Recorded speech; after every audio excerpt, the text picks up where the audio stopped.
قرآن مجید سورہ لقمان کی آیت نمبر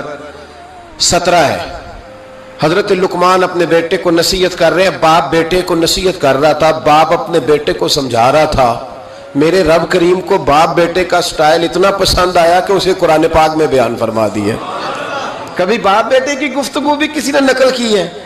باپ بیٹے کی گفتگو بھی کبھی کسی نے کتاب میں نوٹ کی ہے، لیکن مالک کو اتنا پسند آیا یارو، باتیں باپ بیٹے کی تھیں، اللہ نے قرآن پاک میں نازل فرما دی۔ یار اتنا خوبصورت تھا باپ بیٹے کا انداز تکلم دیکھیے، باپ بیٹے سے کہتا یا بنیا، اے میرے بیٹے، اے میرے اللہ، نہیں کیا او ادھر آئے نا یا بنیا، اے میرے، دیکھیں لفظوں کا حسن، اے میرے بیٹے۔ اپنے حق میں قائل نہیں کیا کہ میں بوڑھا ہو گیا ہوں، بڑی محنت کی، اب تو پیسے کمایا کر، مجھے دیا کر، تجھے نہیں پتا ماں باپ کی، ہم سارا دیہڑی یہی ڈیوٹی